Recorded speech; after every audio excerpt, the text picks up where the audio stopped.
bersama surah Al-Zalzalah ini. Mari kita mengaji bersama surah Al-Zalzalah dari ayat 1 sampai ayat 8. Mari kita sama-sama membaca surah ini bersama-sama. A'udzu billahi minasy syaithanir rajim. Bismillahirrahmanirrahim.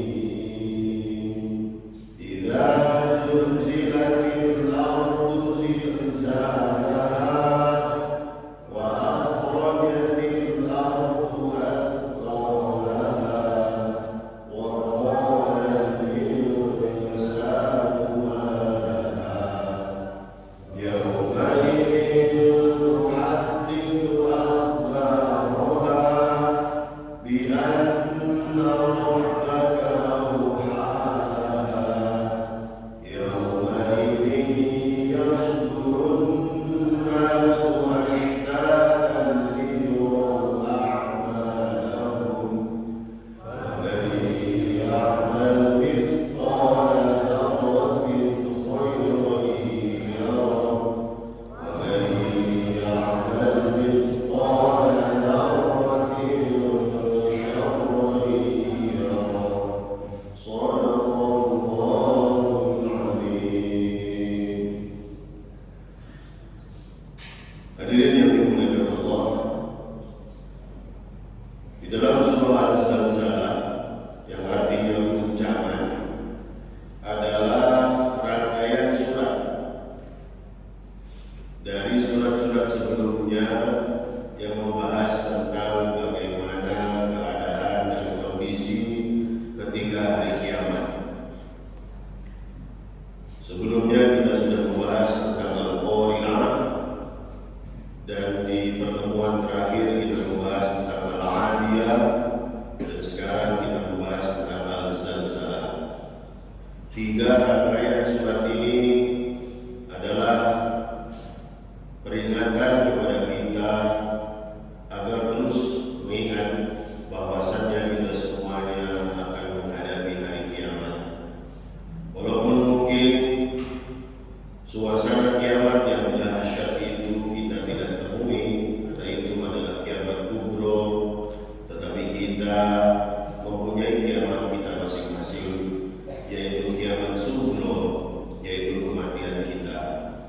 Karena setelah kiamat sugro, kita tinggal menunggu kedatangan kiamat kubro. Oleh karena itu hadirin yang dimuliakan Allah, Allah kembali menggambarkan tentang bagaimana hari kiamat. Dan kali ini Allah gambarkan dengan sebuah guncangan. Sekali lagi, wa ma adraka mal qari'ah, artinya kita tidak akan mampu menggambarkan bagaimana hakikat sesungguhnya hari kiamat. Tetapi Allah menggambarkannya di dalam surah-surah Al-Quran agar terbayar oleh kita sesuai dengan kemampuan akal kita. Oleh karena itu Allah menggambarkan tentang guncangan atau gempa yang mungkin kita sering mendengar di media, atau mungkin kita juga pernah merasakannya bagaimana gempa terjadi baik di Indonesia maupun di berbagai negara. Namun gempa yang ini berbeda. Karena apa? Karena Al-Zalzalah yang artinya goncangan dahsyat ini bukan seperti goncangan atau gempa yang biasa terjadi sebelum-sebelumnya. Gempa yang terjadi selama ini adalah gempa yang terjadi di beberapa bagian saja. Ketika ada gempa di Aceh, di Jawa tidak terjadi gempa. Ketika terjadi di Jepang, di beberapa daerah lain tidak terjadi gempa. Jadi gempanya itu hanya sektoral, hanya di beberapa lokasi saja. Dan itu pun sudah dahsyat. Apalagi bagaimana kita menyaksikan saudara-saudara kita itu adalah sebuah gempa yang luar biasa sehingga mengakibatkan tsunami dan berbagai kejadian-kejadian yang lain dalam histori kehidupan manusia. Namun gempa ini berbeda. Karena apa? Karena yang diguncang, yang bergoyang itu bukan salah satu daerah saja, tapi Allah menyebutnya dengan zulzilatil ardu zilzala. Jadi yang gempa itu seluruh dunia. Yang gempa dan bergetar dengan dahsyat itu bukan hanya satu tempat saja, tapi seluruh dunia. Kita bayangkan bagaimana kondisi ketika ada gempa, hanya beberapa tempat saja, dan apa yang terjadi, gempar seluruh dunia melalui informasinya. Tapi ini yang terjadi adalah gempa di seluruh tempat, di segala pelosok, tidak terkecuali. Dan gempa ini, kalimat dari zalzala itu artinya sesuatu yang terus menerus. Jadi gempa yang terjadi sebelumnya kita tahu hanya beberapa saat saja. Tapi ini adalah zalzala atau gempa yang terus menerus terjadi dengan goncangan yang belum pernah terjadi sebelumnya. Bahkan Allah gambarkan di dalam kalimat setelahnya, saking dahsyatnya, wa akhrajatil ardu athqalaha, dan Allah keluarkan semua yang ada, beban yang terasa oleh bumi, yaitu yang ada di dalam bumi tersebut. Hadirin, penggambaran tentang gempa dijelaskan lebih jelas di ayat yang kedua. Bagaimana ketika kita gempa biasa, biasanya rumah saja digoyang, di bawahnya kemudian gedung-gedung itu runtuh. Tapi kalau ini bukan hanya ada belahan saja, ada goyangan saja, tapi akhraja, jadi dibolak-balikan. Isi bumi dikeluarkan oleh Allah, dihancurkan, diputar balik. Masya Allah, itu adalah kondisi zalzala yang mungkin bisa kita bayangkan, yang pastinya keadaannya lebih dahsyat daripada yang kita sampaikan. Oleh karena itu hadirin yang dimuliakan Allah, Allah menekankan kembali kalimatnya dengan kalimat zilzal. Jadi setiap kalimat ketika ada penekanan kalimat selanjutnya, itu berarti adalah sesuatu yang betul-betul serius. Makanya Allah menekankan idza zulzilatil ardu zilzala. Itu disebut kalau di dalam nahwu kita santri dengan sebutan maf'ul mutlak, artinya sesuatu yang menekankan kalimat sebelumnya. Dan ini adalah penekanan dari Allah betapa berbedanya zilzal yang terjadi saat ini. Dan hadirin yang dimuliakan Allah, ada salah satu kalimat lagi yang kita bisa ambil hikmahnya adalah zulzila. Zulzila itu di dalam bahasa Arab namanya fi'lul majhul atau mabni al majhul. Kalau dalam bahasa Indonesianya pasif. Pasif artinya pelakunya, pelaksananya tidak disebutkan. Idza zulzilatil ardu zilzala. Jadi ketika diguncangkan artinya Allah tidak disebutkan dalam kalimat tersebut. Kenapa? Ini ada sesuatu yang tersembunyi yang perlu kita pahami. Kenapa tidak disebut? Kalau misalnya kita pakai bahasa biasa, idza zalzala, dan terjadi disebutkan Allah yang disebut. Tetapi di sini zulzila disebut dengan kata pasif dan Allah tidak menyebutkan namanya di situ. Kenapa? Karena Allah ingin menggambarkan tidak perlu dengan kekuatan yang besar kalau saya ingin menghancurkan bumi itu, kata Allah. Karena bumi hanya kita tahu bagian kecil dari alam semesta yang Allah ciptakan. Jadi Allah ingin menggambarkan kepada kita bahwasanya terjadinya zalzala di bumi itu adalah hal yang kecil menurut Allah, yang sangat-sangat bisa Allah lakukan kapan saja. Oleh karena itu hadirin, idza zulzila yang disebut dengan majhul ini adalah ingin menunjukkan kepada Allah kekuasaan Allah yang luar biasa dan sungguh sangat ringan apabila ingin menghancurkan bumi ini, kata Allah.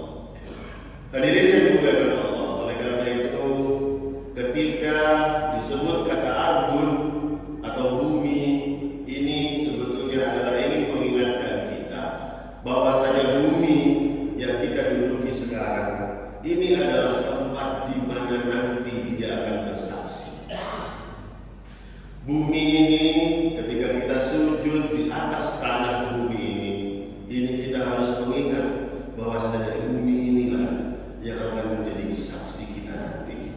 Bumi inilah yang akan mengubur diri kita secara jasad, tapi nanti kita akan dibangkitkan oleh Allah dan bumi ini akan bersaksi untuk kita.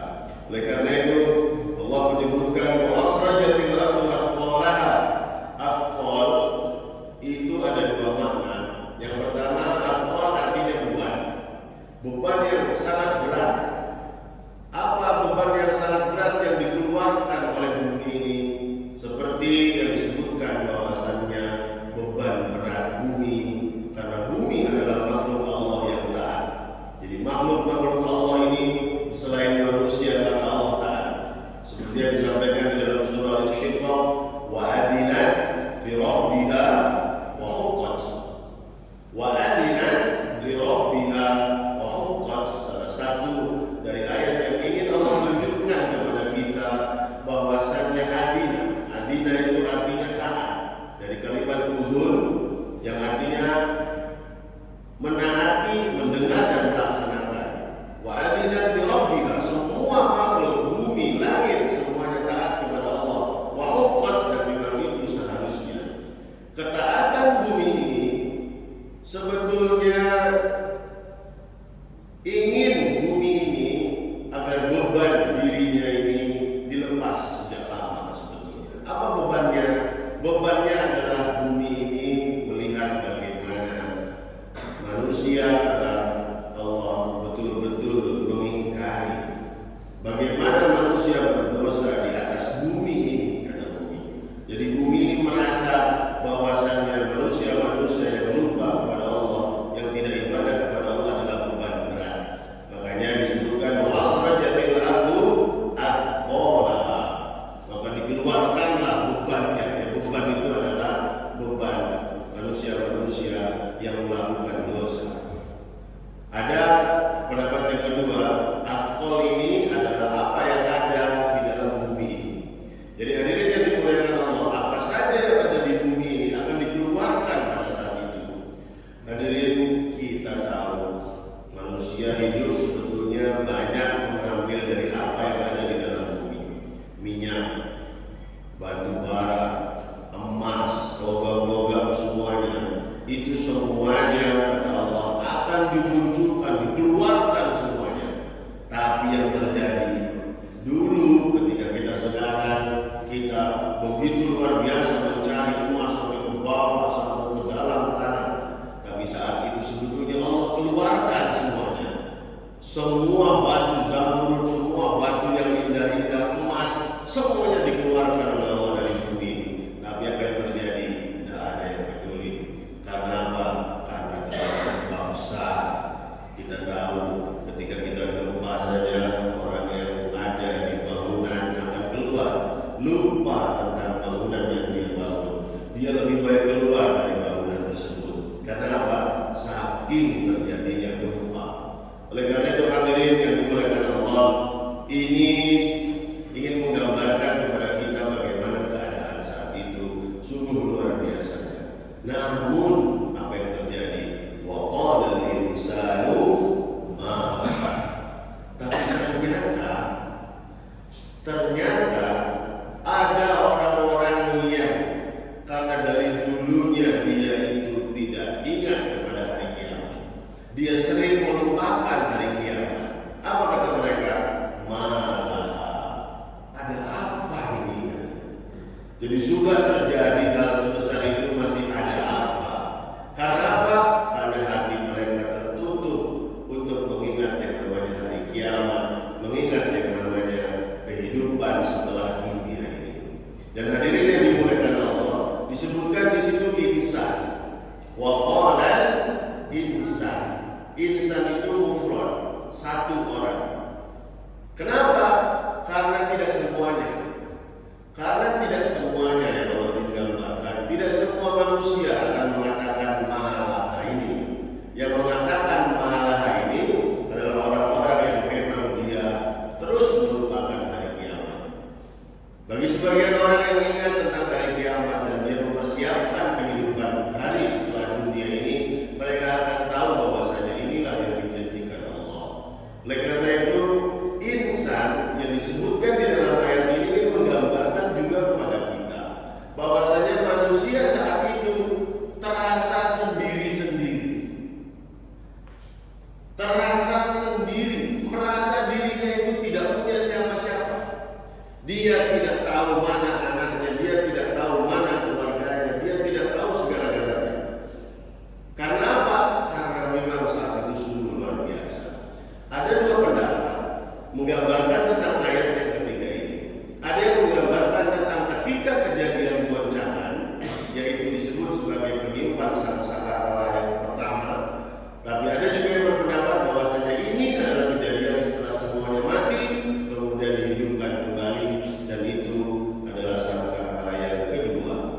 Hadirin yang dimuliakan Allah, ini seperti yang kita gambarkan di dalam ayat-ayat sebelumnya, di dalam surah-surah sebelumnya. Dari kita, kejadian saat itu adalah kejadian yang kita tidak punya siapa-siapa. Semuanya menghadap Allah sendiri-sendiri. Kita tidak bisa mengharapkan bantuan dari siapapun. Kita berdiri sendiri. Mungkin kita di dunia sekarang banyak mendukung siapapun. Mungkin atasan kita, mungkin bahkan anak kita, mungkin bahkan siapapun. Itu ternyata kata Allah, qala insan, sendiri-sendiri, masing-masing kata Allah. Karena semuanya akan dipertanggungjawabkan kepada Allah Subhanahu wa taala dengan sendiri-sendiri. Yauma idzin tuhadditsu akhbaraha, dan di saat itu bumi menyampaikan beritanya. Berita ini artinya apa yang terjadi di atas bumi sebelumnya. Hadirin, ini adalah bentuk bagaimana penggambaran bumi. Bumi itu bukan hanya tanah, bumi itu semua makhluk. Jadi mulut kita saat itu kata Allah ditutup. Kita tidak bisa menyaksikan diri kita, bersaksi bahwasanya kita begini, begitu dan semuanya. Tapi yang bersaksi adalah bumi, tanah ini yang akan bersaksi. Yang pernah kita injak, mungkin tanah yang pernah kita injak menuju ke masjid, itu yang akan bersaksi untuk kita. Dan mungkin tanah yang kita berjalan menuju tempat maksiat, itu pun akan bersaksi untuk kita. Tangan yang dulunya pernah melakukan hal-hal yang baik, sedekah, mengangkat apapun itu, membantu orang lain, membantu pembangunan, itu akan bersaksi kepada kita. Dan sebaliknya, tangan, mata, semuanya bersaksi untuk kita, dan mulut kita ditutup, tidak bisa berkata apa-apa. Bi anna rabbaka awhalaha, dan itu terjadi. Artinya banyak beberapa pendapat yang mengatakan bahwasanya tuhaditsu artinya berkata. Bumi ini bisa berkata. Ada sebagian yang mengatakan bukan secara harfi, ada juga secara simbol.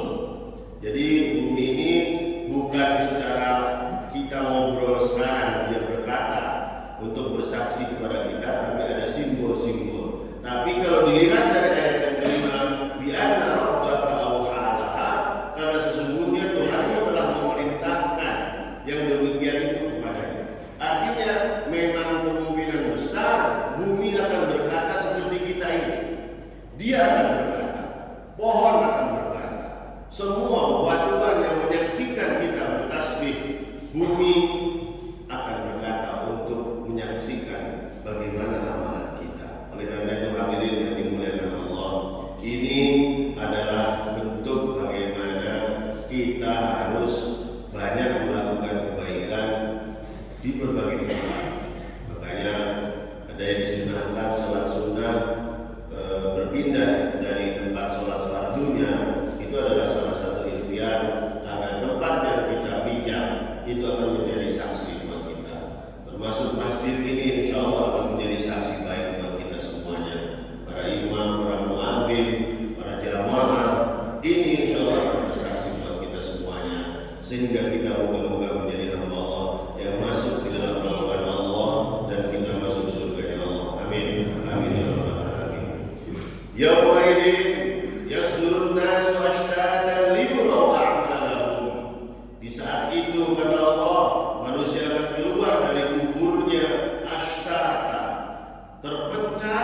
dan berbeda-beda untuk diperlihatkan liurau a'malahum, seperti halnya mereka akan diperlihatkan amalnya. Jadi hadirin yang dimuliakan Allah, saat itu kalau dilihat dari ayat ini, Allah ingin menggambarkan nanti kita ketika muncul dari kubur kita, hidup kembali di hari akhirat yang abadi itu, kita semuanya akan berkelompok-kelompok. Allah akan mengelompok-kelompokkan kita, kelompok yang soleh, kelompok yang kurang soleh, kelompok yang tidak soleh, kelompok yang rajin sholat, kelompok yang malas sholat, kelompok yang suka maksiat, kelompok ini itu akan dikumpulkan secara berkelompok-kelompok oleh Allah. Ini penggambaran bagaimana kita nanti di akhirat, kita nanti akan memilih. Yang menentukan kelompok itu adalah kita sendiri, karena semua yang kita dapatkan nanti imbalan di akhirat adalah apa yang kita lakukan di dunia ini. Dan seterusnya di ayat yang ke-7 dan ke-8, yang ini sebagai inti utama dari yang harus kita lakukan. Wa may ya'mal mithqala dzarratin khairan yarah wa may ya'mal mithqala dzarratin syarran yarah. Barang siapa yang mengerjakan kebaikan walaupun seberat dzarrah, dzarrah itu adalah partikel terkecil dalam sebuah benda. Artinya sekecil apapun dia akan melihat balasannya. Dan sebaliknya, barang siapa yang mengerjakan kejahatan seberat zarah pun, maka dia pun akan melihat balasannya. Oleh karena itu hadirin yang dimuliakan Allah, Abu Darda menggambarkan tentang sebuah kalimat yang berhubungan dengan ayat ini. Apa kata Abu Darda? Janganlah sekali-kali engkau meremehkan suatu keburukan yang nilainya kecil, lantas kamu mengerjakannya, dan jangan pula kamu mengabaikan suatu kebaikan yang kelihatannya kecil, lalu kamu meninggalkannya. Kami ulang, apa yang Abu Darda sampaikan ini sungguh menjadi renungan buat kita. Apa kata Abu Darda? Janganlah sekali-kali engkau meremehkan suatu keburukan yang nilainya kecil menurut kamu, lantas kamu mengerjakannya, dan jangan pula kamu mengabaikan suatu kebaikan yang kelihatannya kecil lalu kamu meninggalkannya. Oleh karena itu hadirin yang dimuliakan Allah, fa may ya'mal mithqala dzarratin khairan yarah wa may ya'mal mithqala dzarratin syarran yarah. Ayat ke-7 dan ke-8 dari surah Al-Zalzalah. Ini harus menjadi patokan kita. Ini harus menjadi salah satu kaidah kehidupan kita. Jangan sampai kita menganggap bahwasanya ini mah dosa kecil, ini mah maksiat kecil, nanti diampuni oleh Allah. Ini mah masih kecil dibandingkan amal soleh saya misalnya. Hadirin yang dimuliakan Allah, di ayat ke-7 dan 8 ini ingin mengingatkan kita betul, hati-hatilah. Sekecil apapun yang kita lakukan, semuanya akan disandingkan di depan Allah. Kita berada di dunia ini adalah tempat di mana kita sedang dalam proses perjalanan. Dunia adalah tempat persinggahan sementara. Dunia adalah tempat perpindahan dari dunia rahim kita, alam rahim kita, menuju ke alam barzakh. Ini adalah dunia yang ada dalam kehidupan kita sekarang. Makanya mari kita sama-sama memperbanyak bekal. Mari kita sama-sama memperbanyak modal, karena bekal yang kita punya kalau banyak, istilahnya kalau kita dalam perjalanan bekalnya banyak dan cukup, kita akan sampai kepada tujuan kita. Tapi kalau bekal kita sedikit, kalau bekal kita tidak mencukupi proses perjalanan kita, maka kita tidak sampai kepada tujuan kita. Oleh karena itu Rasulullah memberikan kaidah yang luar biasa dalam kehidupan kita. Apa kata Nabi? Kun fid dunya ka'annaka gharibun au 'abiri sabilin. Jadilah engkau di dunia ini seakan-akan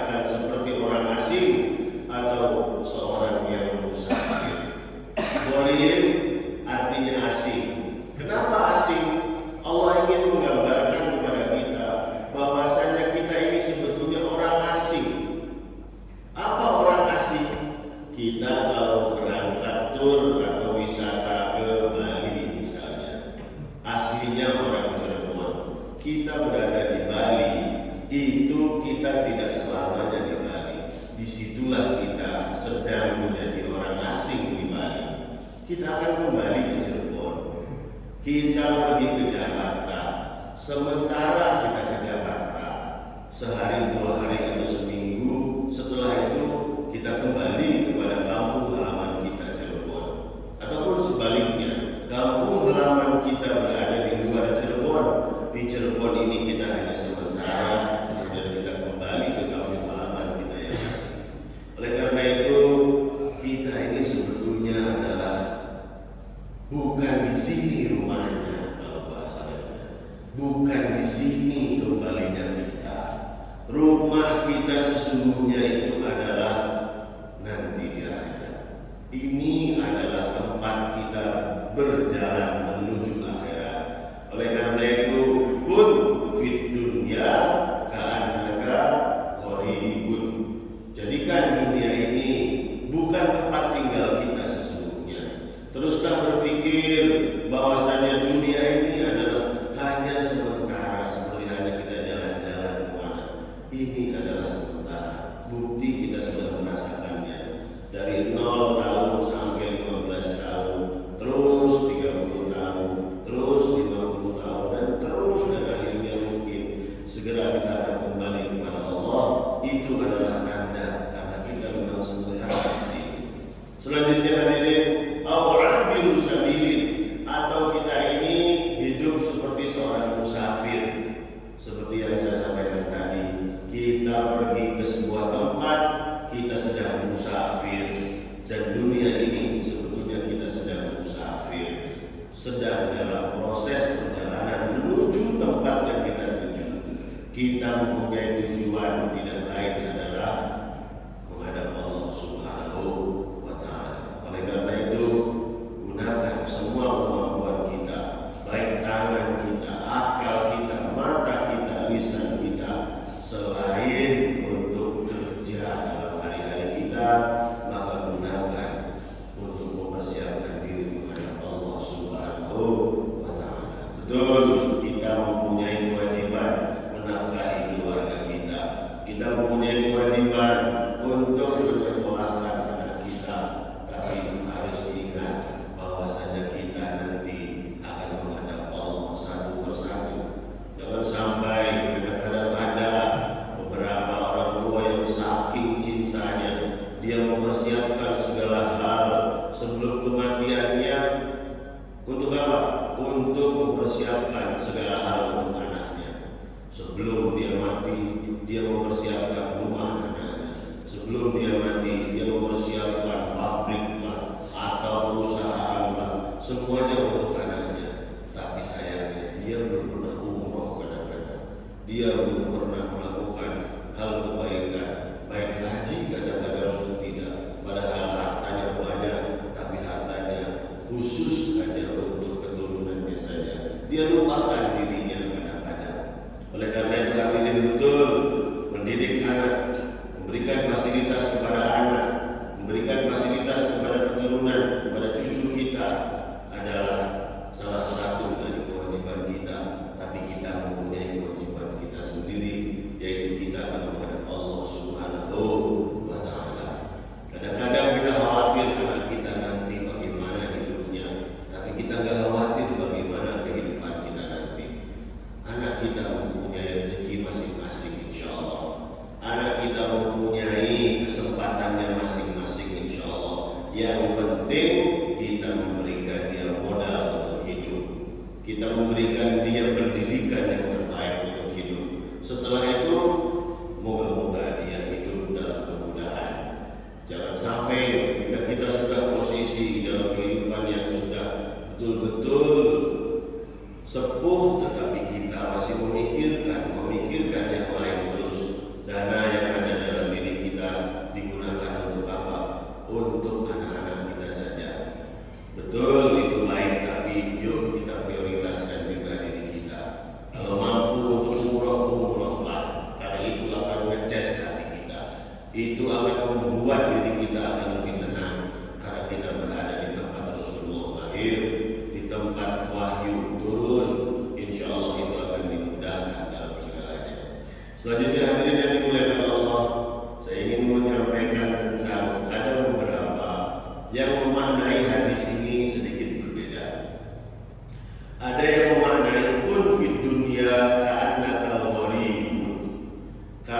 gharib itu di dalam bahasa Arab memang ada salah satu maknanya adalah aneh atau berbeda. Akhirnya ada yang menggunakan hadis ini memaknainya, walaupun itu memang ada marojiknya pasti, itu mempunyai makna bahwasannya kadang-kadang memang hidup ini harus berbeda kalau pengen baik. Jadi ada sebagian, karena saya pernah berhadapan langsung orang yang menggunakan hadis ini dan berkata, kalau saya berbeda dengan yang lain itu karena memang harus seperti itu. Saya berbeda dengan komunitas saya karena itu memang seharusnya kita harus berbeda, katanya. Kun fid dunya ka'annaka gharibun. Gharibun itu bukan berbeda, tapi gharibun itu artinya asing. Asing itu artinya bukan rumah tinggal kita. Bukan berarti kita kemudian bangga dengan perbedaan kita, karena kita sudah merasa ini adalah salah satu akidah dan syariat yang saya pegang, walaupun berbeda dengan yang lain. Akhirnya dengan bangganya karena ini adalah sesuatu yang memang diinginkan Rasul, kita berbeda, katanya. Mungkin itu ada benarnya, tapi menurut saya kalimat kun fid dunya ka'annaka gharib itu bukan gharib artinya berbeda, artinya aneh, artinya tidak sama dengan komunitas, tapi gharib artinya kita ini adalah manusia yang asing, manusia yang memang kembalinya itu bukan di sini, kita akan kembali di dalam akhirat kita nanti menghadap Allah Subhanahu wa Ta'ala. Sedemikian kajian tafsir yang bisa kami sampaikan pada pertemuan kali ini. Semoga kita semuanya betul-betul menjadikan surat Al-Zalzalah ini menjadi pengingat buat kita. Berhati-hatilah, karena setiap kata yang kita ucapkan, setiap tulisan yang kita tuliskan, setiap pandangan yang kita lihat, setiap gerakan yang kita langkahkan, semuanya akan dicatat oleh Allah Subhanahu wa Ta'ala. Terima kasih atas perhatiannya. Allahumma muwaffiq ila aqwamit thoriq. Wassalamualaikum warahmatullahi wabarakatuh. Waalaikumsalam warahmatullahi wabarakatuh. Ucapkan terima kasih Pak Kiai Haji Wallace sudah menyampaikan materi pada kesempatan pagi yang berbahagia dan berkah ini. Maka Bapak Ibu barangkali ada yang bertanya. Ya mungkin ini Pak Kiai kita butuh pencerahannya kaitannya dengan soft di dalam sholat Pak Kiai. Soft di dalam sholat itu dalam tinjauan fikih seperti apa? Apakah harus memilih soft yang pertama dulu atau gimana Pak Kiai? Itu yang pertama. Terus yang kedua kaitannya masih dengan soft sholat. Kalau setiap sholat Jumat pasti melakukan luber jemaahnya sampai keluar. Ada lebih dari tiga pertanyaan dengan pertanyaan yang sama ke kita Pak Kiai. Itu kalau sholat Jumatnya di bagian luar, kita kan diservasinya kan di bagian depannya tidak ada lubangnya, tidak ada pintu atau jendelanya, itu ada jendela gitu, tapi kan itu kan tertutup Pak Kiai. Nah di sholat yang pertama di luar itu gimana hukumnya? Ada yang mengatakan ada tidak boleh. Nah kita butuh referensinya berarti apakah nanti yang disokori memang harus benar-benar ada lubang yang keluar, ataukah cukup seperti ini saja? Kalau ada referensinya ketika ada pertanyaan yang sama kan kita enak menjawabnya dengan data, tidak sepengetahuan saya dengan data. Dan kalau misalkan tidak boleh, ya kita juga butuh referensinya. Mungkin ini menjadi apa namanya PR buat pengurus masjid. Ini pertemuan nanti membicarakan. Bismillahirrahmanirrahim. Terima kasih. Hadirin yang dimuliakan Allah, saya awali dengan hadis yang hadis ini menjadi perbincangan berbagai kalangan sampai zaman sekarang, dari dulu sampai sekarang. Rasulullah ketika sholat mengucapkan kalimat sawu sufufakum syaddul khalal, sawu sufufakum wa syaddul khalal. Memang ada kalimat syaddul khalal di situ. Kalau di Mesir biasa kami memang dengar dari imam Syadul Khala, atau kadang-kadang hanya sawu saja, sawu seperti itu. Namun kalimat lengkapnya sawu sufufahu wa Syadul Khala. Ini menjadi hal yang sampai saat ini masih beda-beda. Bahkan saat itu juga sudah beda. Jadi saat itu hadirin yang dimuliakan Allah, Syadul Khala itu artinya isi yang kosong. Syaddu artinya isi, al-khalal yang kosong. Akhirnya apa yang terjadi saat itu? Yang terjadi saat itu di depan dan di belakang beda-beda. Di depan dan di belakang beda-beda. Karena Kanjeng Nabi memang secara umum menyampaikannya isi yang kosong. Ada yang berpendapat akhirnya isi yang kosong itu harus betul-betul terisi. Apa? Pundak. Sesama pundak harus nempel. Sesama kaki harus nempel. Itu memang hadisnya. Tetapi di bagian tempat lain ketika saat itu menurut riwayat ada yang berbeda. Ada yang nggak senempel itu. Nah ini dia. Dan itu kemudian dilaporkan kepada Kanjeng Nabi. Dilaporkan kepada Kanjeng Nabi perbedaan para sahabat menanggapi qaulnya Rasul ketika menyampaikan sawu sufufakum wa Syadul Khala. Karena ini juga sering kita bahas dulu ketika di azhar, karena perbedaan pendapat tentang bagaimana kaki dengan kaki, pundak dengan pundak dan sebagainya.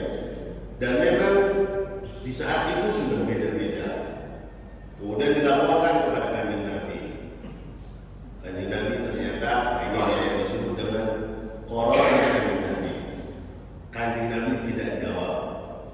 Kanjeng Nabi tidak menentukan mana yang benar, mana yang salah. Jadi menurut Kanjeng Nabi itu memang benar semua. Ada yang sampai sesama pundak memang harus nempel, sesama kaki memang harus nempel. Itu Kanjeng Nabi secara sorohah tidak menyebutkan mana yang benarnya, diam. Karena Kanjeng Nabi diam itu maknanya ada dua, ada yang mengiyakan, ada yang mengiyakan salah satu kalau ada satu pertanyaan. Tapi kalau ini dua pendapat, Kanjeng Nabi diam berarti dua-duanya benar. Oleh karena itu hadirin, kita tidak perlu panjang masalah itu, masalah yang Syadul Khala, karena punya dalilnya masing-masing. Dan saat itu memang dalilnya memang jelas, kalimatnya Syadul Khala, isi yang kosong. Secara logika juga kita punya logika masing-masing, disebut isi yang kosong itu bagaimana. Nah selanjutnya baru kita akan bahas tentang apakah harus mengisi yang soft awal dulu atau boleh isi yang soft kedua dulu. Nah jelas kalau hadis ini menekankan bukan masalah isi yang kosong di sebelah sana kemudian ada yang di soft yang kedua, itu jelas salah pastinya. Karena yang dibedakan di situ, yang beda pendapatnya bukan masalah di situ kosong, di sini isi. Itu memang bukan yang dibincangkan sahabat. Yang dibincangkan sahabat adalah antara pundak dengan pundak atau tidak perlu pundak dengan pundak. Ini karena kami di Mesir juga ada sebagian masjid yang memang menekankan betul ketika belum pundak ketemu pundak itu ya memang diisi lagi, sampai desek kayak gitu. Itu memang biasa. Ya bukan masalah kaki saja, hatta pundak itu harus nempel. Ada sebagian masjid seperti itu. Tapi ada sebagian masjid yang wasati biasa. Artinya yang penting tidak ada yang kosong. Tidak ada yang kosong, artinya semuanya terisi. Berarti kalau misalnya masalah soft, memang soft pertama harus diisi dulu.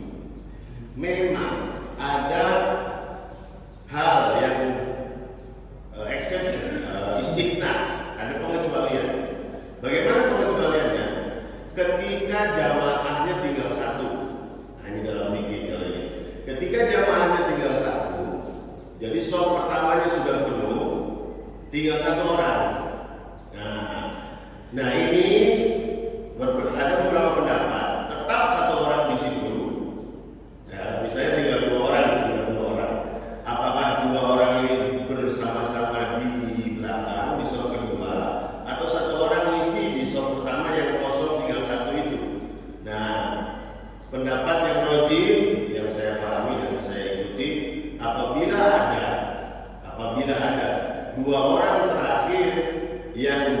itu terakhir dan tinggal satu orang saja yang di saf pertama, maka dua orang itu lebih afdolnya mengisi saf kedua. Dua orang itu saja. Nah, jadi kalau misalnya itu kan kosong, nah itu ini adalah muqaranah baina maslahatain. Karena Kanjeng Nabi menamakan betul apabila memang ada tinggal satu, itu sebaiknya masuk ke dalam saf. Tapi kalau misalnya tidak bisa masuk ke dalam saf, maka bantu oleh orang lain untuk jadi saf yang kedua. Nah itu. Jadi kalau misalnya masalah saf memang harus diisi saf yang pertama. Karena istilahnya hadisnya syaddul khalal. Sangat ketat itu. Syaddul khalal itu adalah isi yang kosong. Bukan masalah yang saf yang kosong saja. Malahan pundak ketemu pundak itu ada yang berpendapat seperti itu. Tapi sebagian memang ada yang berpendapat seperti sahabat yang lain yang tidak terlalu syadid di dalam itu. Makanya sejak dulu sampai sekarang Muslim itu memang ada dua. Ada mutasyadid, ada mutasahil, ada mutawasid, ada tiga sih. Tapi secara umum dua. Mutasyadid, ya kalau ketika dengar Kanjeng Nabi begini harus begini. Seperti hanya ketika mau kembali ke Quraidah. Ketika itu sudah waktunya zuhur, Kanjeng Nabi menyampaikan semuanya salat maghrib di Bani Quraidah. Tapi ada sebagian yang belum nyampe ke Bani Quraidah. Nah itu gimana itu? Ada sebagian jamaah belum nyampe ke Bani Quraidah. Akhirnya Kanjeng Nabi bilangnya kan salat maghribnya di sana. Nah, ada yang akhirnya dia melanjutkan perjalanan dan salat maghribnya ya tetap di Bani Quraidah. Tapi ada yang kebagian punya pendapat sendiri, kan sudah maghrib, walaupun belum nyampe Bani Quraidah, ya tetap sholat di saat itu juga. Dilaporkan kepada Kanjeng Nabi. Kemudian Kanjeng Nabi diam juga. Nah itu salah satu qrar bahwasanya yang ikut ke Kanjeng Nabi sholat maghrib di Bani Quraidah benar, yang sholat maghrib di jalan juga benar. Jadi hadirin yang dimuliakan Allah, ini memang kondisi berbagai pendapat di dalam fikih.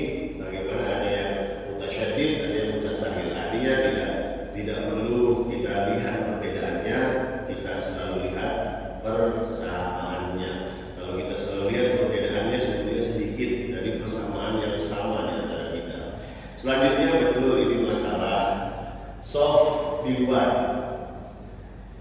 Soft di luar ini sebetulnya mungkin kalau yang sudah ke luar negeri ya pastinya banyak ya, yang umroh yang apa, itu sebetulnya memang tidak ada kewajiban. Bagaimana soft pertama itu harus nyambung semuanya, ya harus nyambung semuanya. Karena yang wajib di dalam sholat berjamaah adalah ma'rifatul harakah. Ma'rifatul harakah jasadiyah. Ya, jadi ma'rifah harakah secara jasad dia diketahui dan memang nyambung secara jasad. Jadi kalau misalnya kaidah pertamanya itu hanya mengetahui gerakan saja, ya berarti kalau ada sholat di Mekah, kita kan tahu dia sujud, ya kita sujud kalau zaman sekarang kan?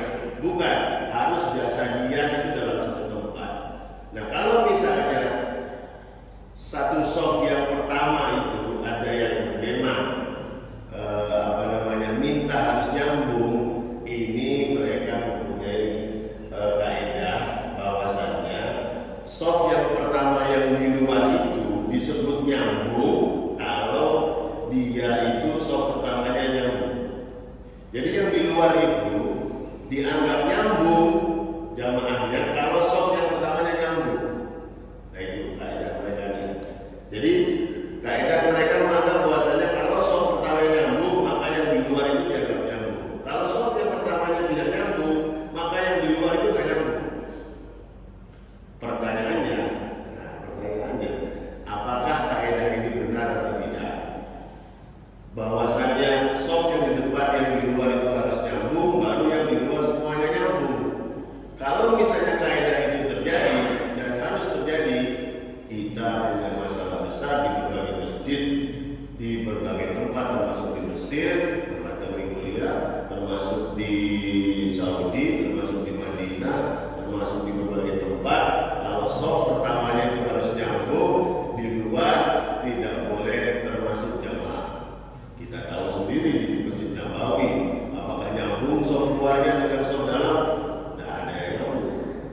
nggak bisa nyambung memang. Kadang-kadang kondisi masjid kan kadang-kadang harus ada perkembangan. Kayak masjid ini kan berkembang, akhirnya settingannya seperti ini, depannya tidak bisa, tidak ada pintu dan sebagainya. Itu memang ada seperti keyakinan sendiri di kawan-kawan kampung juga. Kami pernah membahas tentang itu. Dan kalau di kampung karena memang bangun pertama, jadi karena bangun pertama ya kita ikuti saja, karena memang nggak ada, kami tidak mencari ikhtilafnya. Kalau mereka yang pengen begitu ya kita buka saja. Tapi kalau kami yang memahami kondisi masjid di luar Indonesia yang begitu sulitnya untuk mengkonsep itu, berarti tidak bisa jadi kaidah. Jadi konsep masjid yang di luar negeri yang kita tahu berbeda dengan konsep itu kalau konsep yang di Indonesia, yang di Jawa khususnya, harus sama dengan konsep itu. Seluruh masjid banyak yang sulit untuk dikondisikan seperti itu. Banyak sekali yang akan sulit untuk dikondisikan seperti itu. Oleh karena itu saya kira kita lihat kembali kepada masalah, artinya ketika ada tempat di mana dia itu masih nyambung, bukan hanya soft pertama, saya kira, saya yakin itu masih bisa termasuk nyambung secara jamaah. Gitu. Jadi tidak perlu harus ada soft pertama yang nyambung. Nah, itu menurut saya insya Allah, karena memang dilihat dari settingan berbagai masjid yang lain pun, karena kalau misalnya mengikuti konsep itu akan menghadapi banyak kesulitan. Dan saya buktikan di Masjid Azhar pun itu tidak bisa seperti itu. Karena di Masjid Azhar apalagi berat sekali, di luar sekali itu. Ada salah satu masjid yang luar biasa, namanya Masjid Amr bin As. Masjid Amr bin As itu masjid kalau sudah tanggal 21 Ramadan itu membludak sekali. Bahkan bukan di masjid sholat, sudah di luar masjid, sudah di toko-toko, semuanya gitu. Ya, jadi tidak ini membuktikan bahwasanya tidak harus soft pertama yang nyambung. Jadi membuktikan jelas bahwasanya soft pertama bukan kewajiban, sehingga soft yang di luar itu dianggap nyambung kalau soft pertamanya nyambung. Syukuran atas muslim itu cukup puji.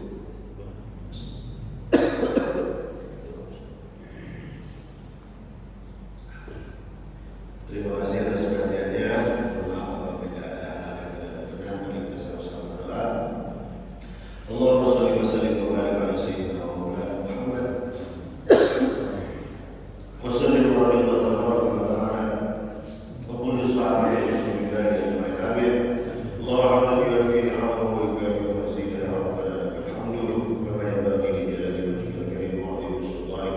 Allahumma ighfir lana dhunubana li walidina warhamhum kama rabbana shighara. Allahumma a'inna ala dhikrika wa syukrika wa husni ibadatika. Allahumma inna nas'aluka 'ilman nafi'an katsiran wa 'amalan mutaqabbalan wa rizqan halalan thayyiban wasi'an wa lil khairi khatimna wa lil syarri ba'idna wa qdi hawaijana fid din fid dunya wal akhirah. Rabbana taqabbal du'ana innaka antas samiul 'alim wa tub 'alaina innaka antat tawwabur rahim. Rabbana atina fid dunya hasanah wa fil akhirati hasanah wa qina adzabannar. Subhana rabbika rabbil izzati 'amma yasifun. Salamun 'alal mursalin. Alhamdulillahi rabbil alamin.